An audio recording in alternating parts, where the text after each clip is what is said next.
На первом месте у нас стоит усталость от родительства, наличие маленьких детей. Все-таки это на первом месте у нас стоит. Мы думали, что у нас будет страх не справиться с материальной ситуацией, но на самом деле все-таки уже не хотят рожать, получается, те женщины, которые имеют детей. Ну, о чем я и сказал, да? То есть на самом деле все-таки основная группа, да, это те, которые уже имеют детей. Да. То есть количество детей их устраивает. На втором месте по причинам отказа от рождения ребенка врачи Республиканского перинатального центра называют плохое финансовое состояние семей.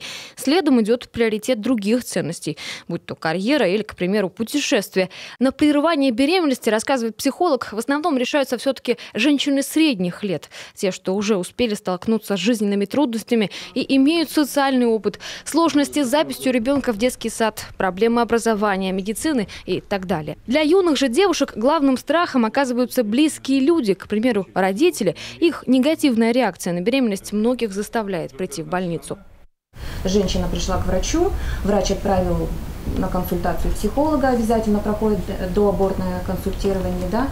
Иногда мы проводим даже 2 консультации психолога, потому что один раз мы не можем, потому что очень много времени занимает иногда. Да?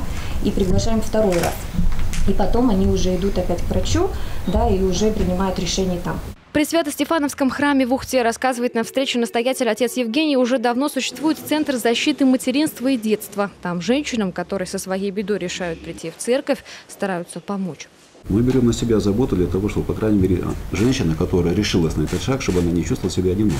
То есть, а у нас получается так, что ты ребенка родила, потом все. То есть, есть социальные службы, социальные льготы, финансовые какие-то поддержки. А в целом она в любом случае понимает, что для того, чтобы что-то получить, ей надо куда-то бежать, надо что-то делать, и она опять остается при проблеме один на один. Вот. А для нее это становится некоторым страхом и препятствием, и она боится просто делать этот шаг. Зампредседатель Госсовета Коми Валентина Жиделева просит показать собравшимся фото памятника нерожденным детям в Риге. Мол, такие мемориалы равнодушными оставить не могут ни одного человека. Надписи от молодых семей, у которых был один ребенок. У меня был брат, у меня даже там не так, есть, потому что они же оттуда говорят.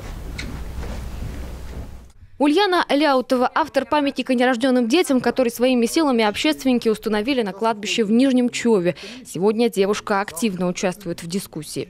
Там нет крестов, там иногда ставят палочки с номерами на тех мужчин, там женщин, которые погибли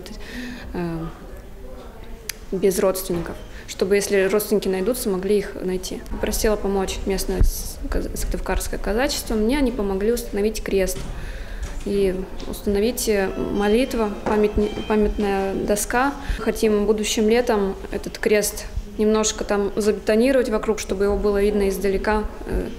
Я думала, там еще немножечко так арт-объект сделать, может быть, куклы посадить, что-то такое, чтобы было необычно, чтобы люди издалека видели, подходили и посмотрели, и могли прочитать молитву и помолиться за этих убиенных детей. По данным Коми Республиканского перинатального центра, число абортов в республике падает. В 2016 году таких случаев 3500, уже в 2017 почти на 200 меньше.